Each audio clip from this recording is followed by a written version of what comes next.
네, 안녕하십니까. 깡세클럽 강준영입니다. 전일 국내 증시를 보면은 생각보다 더 강했다 이렇게도 표현해도 될 것 같은데 국내 증시가 8월 중순부터 약 1개월 동안 조정을 받은 만큼 미증시의 조정이라는 부분에 대해서도 어느 정도는 좀 제한적인 모습을 보여줬다 되고 특히나 이제 미국에서의 기술주 조정이라는 부분이 어떻게 보면 어느 정도 당연하다라고 생각했던 부분이었기 때문에 그에 따른 영향도 어느 정도 있었다 이렇게 볼 수 있을 것 같습니다.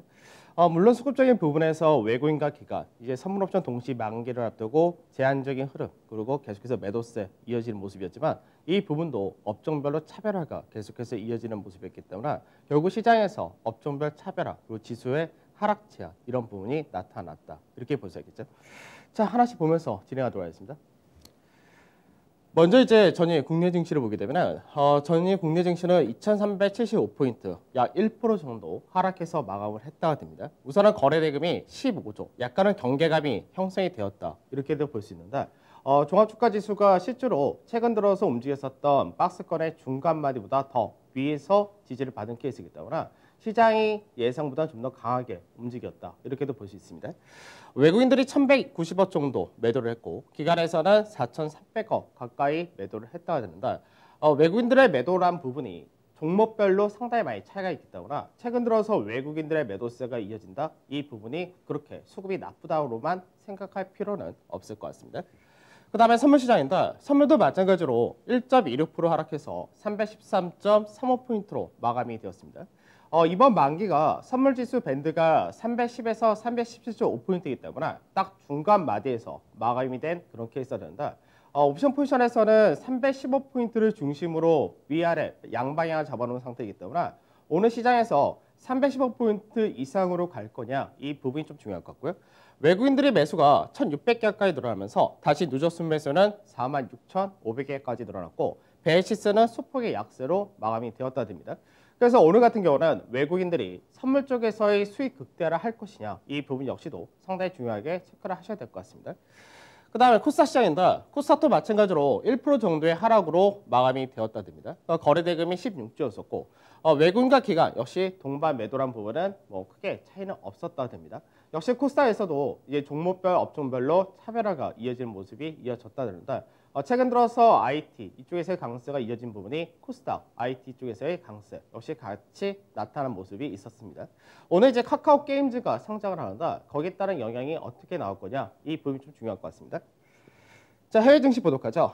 중국 증시가 이제 하락을 더 키웠다 되죠. 최근 들어서 중국이 좀 외교적인 부분에서가 문제가 많이 발생을 한다 이렇게 봐야 될 것 같은데 우선은 이제 미국에서 트럼프 대통령이 계속해서 중국에 대한 압박과 제재를 한다는 부분은 변동이 없습니다.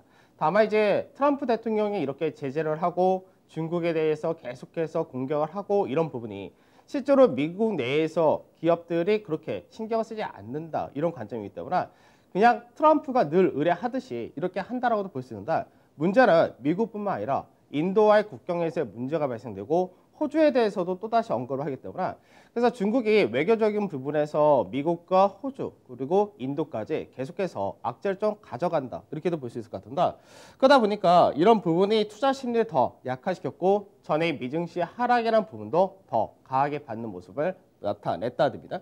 그래서 외국인 같은 경우는 소폭의 또 순매도를 나타냈다 되고요.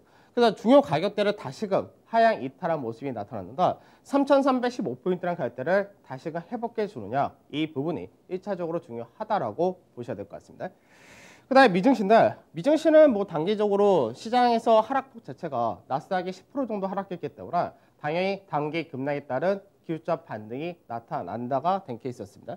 그래서 전일 국내 증시에서는 장중에 미선물을 오전장과 오후장 한 2시까지는 강세를 보이다가 그 이후에 시장에서 미선물이 축소되면서 마이너스 0.25에서 0.25% 정도 상승 선방향이기 때문에 거의 뭐 선방한 건 없다고 보시면 될 것 같은데 우선은 이제 미증시가 강세를 보였던 부분이 낙폭이 컸었던 기술주들을 중심으로 반등이 강하게 나타났다 됩니다. 그래서 테슬라 같은 경우는 그 전날에 21% 정도 하락했었는데 약 10% 정도대 상승으로 마감이 됐고 엔비디아도 6%대, 그 애플도 하락폭의 한 절반 이상 정도 반등을 하면서 전체적으로 낙폭 과대주들의 기술적 저가 매수가 유입이 되었다. 이렇게 보시면 되겠고요. 그 외적으로 ECB에서 향후 경기에 대한 전망 자체를 상당히 긍정적으로 했다라는 부분입니다. 이런 부분이 그 외적인 경기 관련주 역시 반등을 하는 모습을 보여줬다 됩니다. 그래서 대부분의 업종 다 강세가 나타났다 되고요. 그다음에 변동성 지수인데 변동성 지수가 수정을 제가 못했는데 변동성 지수가 이제 하락을 해서 28선 정도로 떨어졌다 되고요. 그다음에 유가 같은 경우는 이제 반등 역시 강하게 나타나면서 이제 38분선을 회복했다 됩니다. 그리고 MSCI 코리아 인덱스가 1.3% 상승하면서 64선 다시 올라탄 모습이고 달러 인덱스는 소폭 약세 그리고 원달러 환율이 1185원이기 때문에 실제로 원달러 환율은 시장에서 미증시가 크게 빠지던 뭐하던 간에 큰 변동은 없다라고 보시면 되겠습니다. 자, 나스닥 지수 한번 보도록 하죠. 나스닥 지수가 우선은 단기적으로 고가 대비해서 약 10% 정도 하락을 했기 때문에 이제 반등이 나타났다 될 수밖에 없는데 여기서 이미 시장에서는 추세를 이탈을 한 케이스입니다. 그래서 반등이 나온다 할 때 1차적으로는 기술적 반등이다 이렇게 봐야 되는데 반등 이후에 바닥 따지기 하는 시간이 역시 1주에서 2주 정도 필요하다는 관점은 동의하다 됩니다. 즉 가격 조정이 여기서 마무리되었다라고도 볼 수 있고 추가적으로 좀 더 내려올 수 있다 되기 때문에 나스닥에 대한 관점은 거의 동일하다라고 보시면 될 것 같은데 아무래도 다음 주 금요일 날이 미국에서의 선물 옵션 동시 만기일이기 때문에 그때까지는 시장에서 어느 정도 변동성이 있는 바닥 타지기와 추가적인 가격 기간 조정이 필요하다 이렇게 보시면 되겠습니다. 자, 그다음에 변동성 지수 보도록 하죠. 변동성 지수가 실제로 이제 미증시가 월요일, 화요일 날이었죠. 상당히 큰 폭의 급등이 나타났었을 때 실제적으로 이제 변동성 지수 같은 경우는 상승은 추가로 나타나지 않았다 됐었죠. 그래서 변동성 지수는 소폭의 강세 정도 끝났었는데 이제 어제 같은 경우는 변동성 지수가 28.8선까지 떨어졌다 됩니다.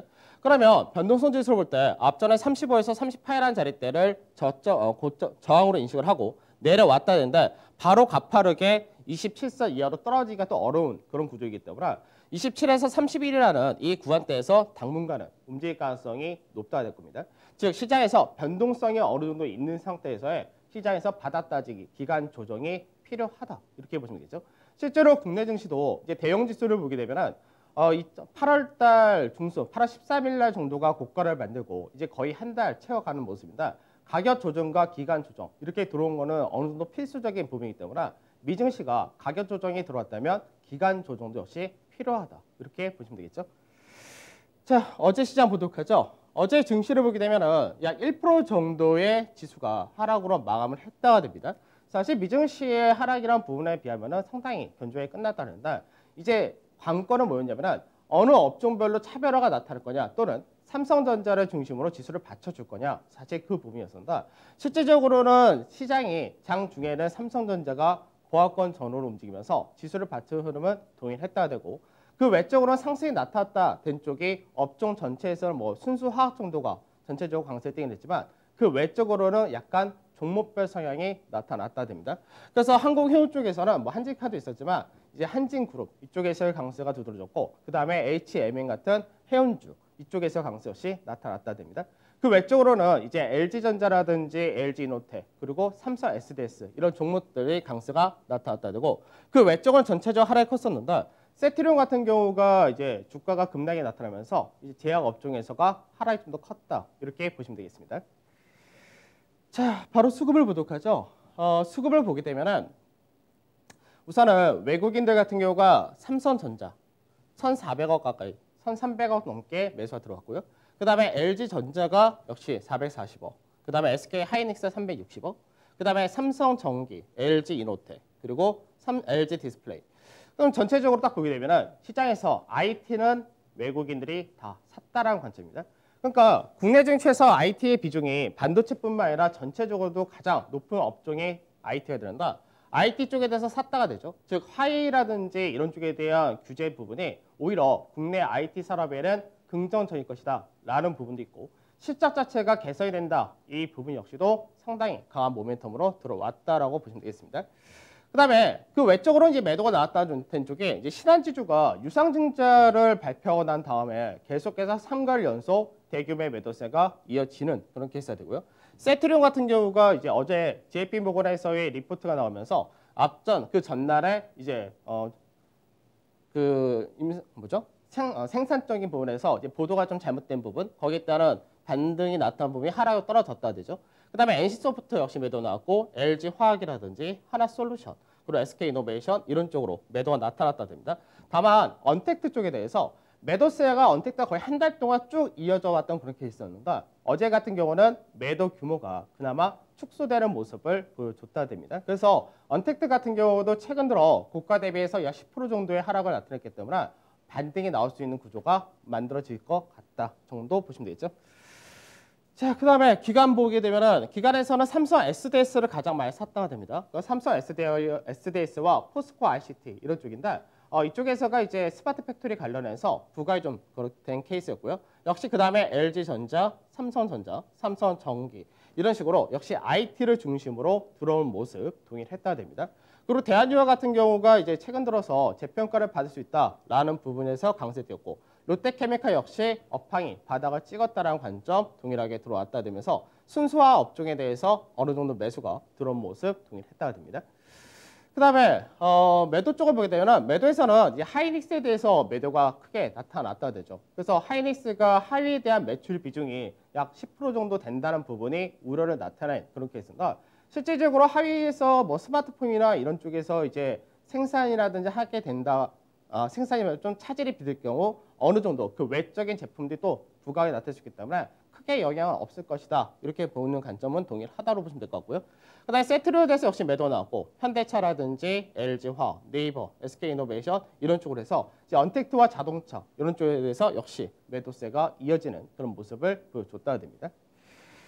자, 여기서 이제 수급적인 부분에서는 결과적으로 보게 되면 외국인 같은 경우는 IT 특히나 많이 샀다 이런 부분이 있고 그 외적으로 이제 최근 들어서 언택트 관련해서 매도가 많이 나타난다 이런 부분인데 이 부분을 전체적으로 이제 시장에서의 전략적인 부분 그리고 시장에서의 경기 전망이라든지 금리 이런 쪽까지 다 연결을 하면 어떻게 되냐면 실제로 기업들의 실적이 개선된다. 즉 이쪽으로 윗자리에 잡아놓은 게 뭐냐면은 즉 경기가 앞으로 좋아질 것이다. 이런 관점이 되는 거고요. 반대로 기업 실적이 악화된다는 얘기는 경기 자체가 안 좋거나 침체가 온다. 이런 관점이 됩니다.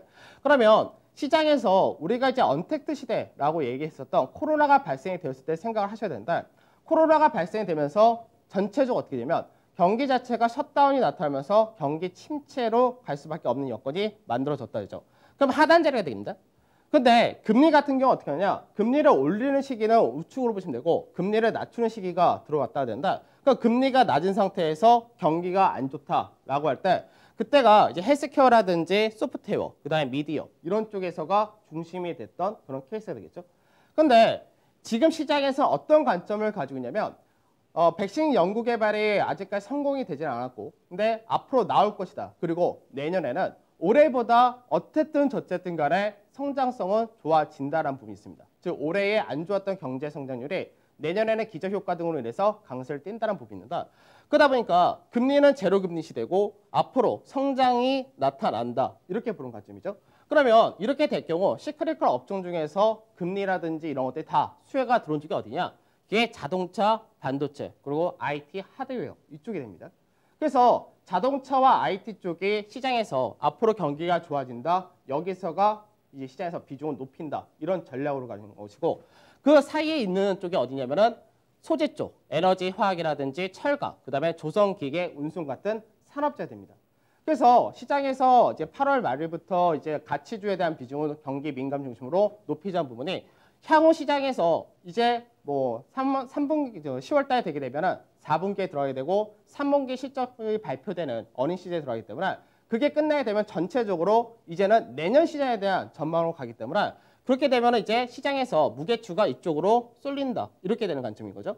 그 다음에 언택트 같은 경우가 지금 대부분 여기 와 있는 건데 이쪽에서 이제 서서히 이쪽으로 무게추가 옮겨진다. 이렇게 보는 겁니다. 그 다음에 금리가 오히려 올라갈 때가 좋은 쪽이 이제 보통 금융 쪽이 되는데 금융에서는 증권 같은 경우는 이제 증시라든지 거래대금 이런 데 많이 연관이 된다 정도 보시면 되는데 실제로 여기는 언제 보는 게 좋냐면 배당 투자 시장이 들어올 때 보는 것이 좋다 됩니다.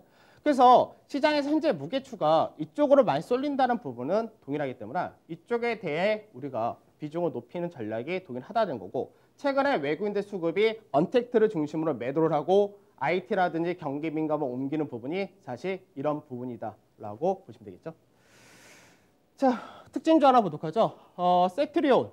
세트론이 이제 중대본부에서 이제 얘기가 잘못 나온 케이스였습니다. 이제 상업 생산을 하라는 것이 아니라 상업 생산 시설을 점검을 하고 어느 정도 테스트 물품을 만들어 봐라. 거의 그런 내용이었는데 이 부분이 상업 생산이란 말로 나오다 보니까 그 부분이 올라갔던 부분이 어제 하락을 했다는 부분이 있는데 여기서 추가로 어저께 나왔던 부분이 JP 모건에서 세트리온에 대해서 목표 주가를 19만 원으로 제시를 했다는 부분입니다.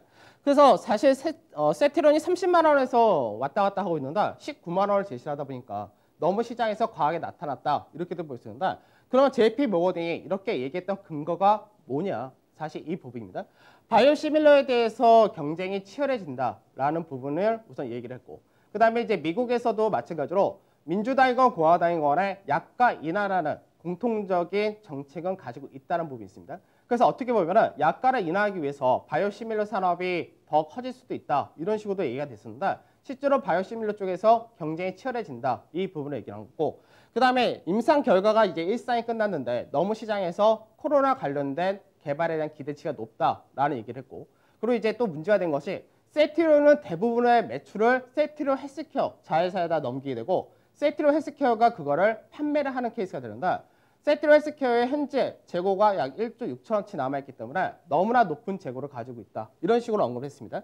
근데 사실 그 부분이 여태까지 시장에서 몰랐던 게 아니라 누구나 다 알고 있었던 그런 내용입니다. 몇 년째 반복되는 그런 내용이란 거죠.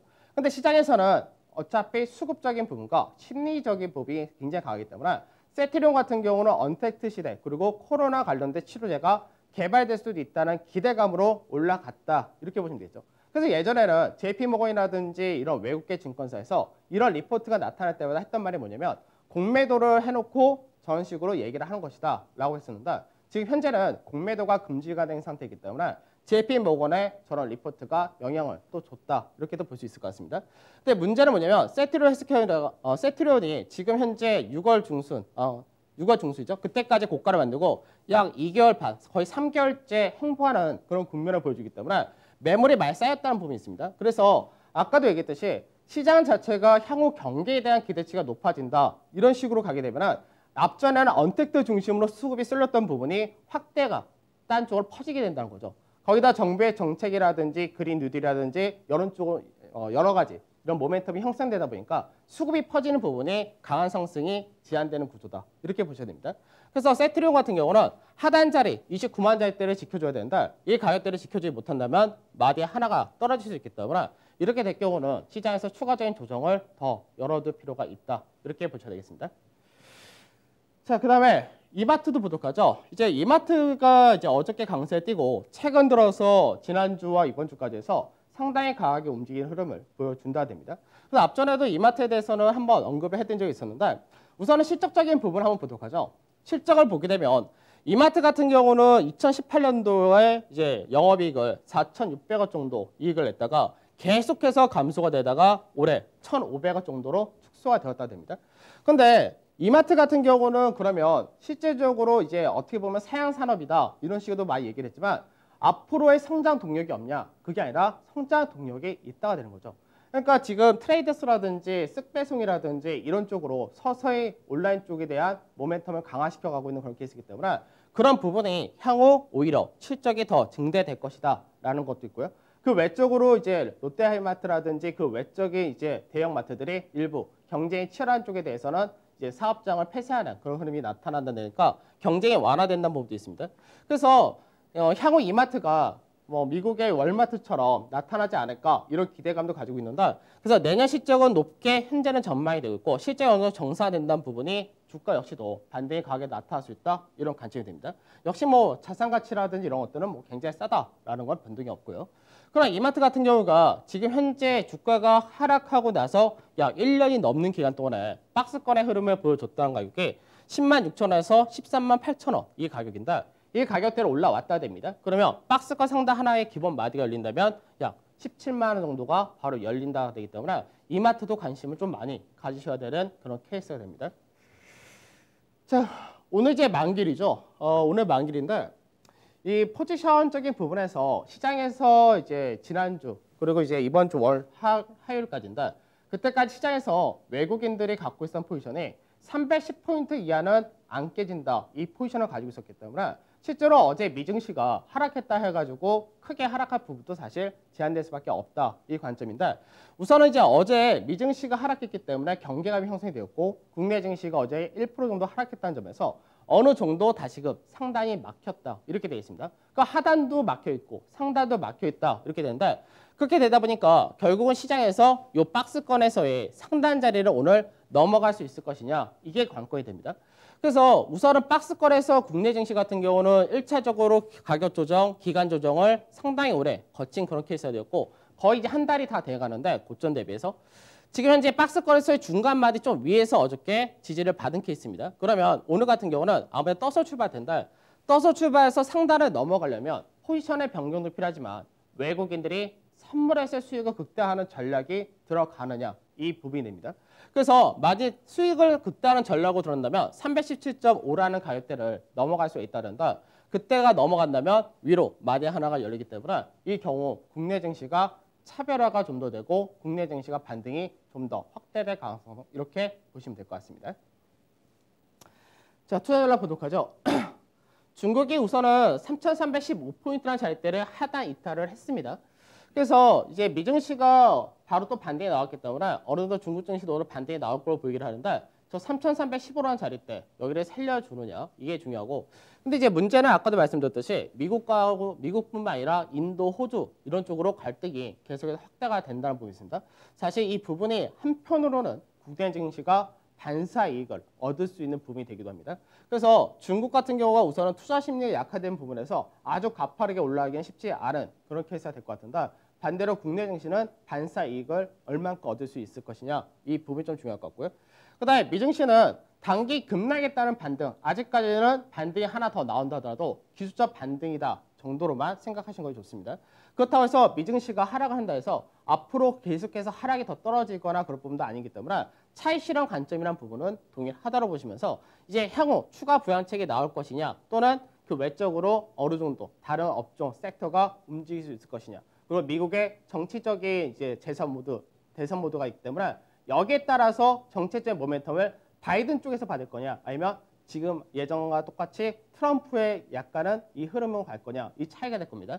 그래서 그 부분은 계속해서 체크를 좀 하시면서 움직이시는 것이 좋을 것 같고 그다음에 유럽에 대한 경기 전망이 좋아졌던 부분이 유로의 반등, 달러의 약세 그리고 원달러 환율의 하락으로 연결됐기 때문에 환율적인 부분에서는 상당히 안정성을 띈다 정도 보시면 되겠죠.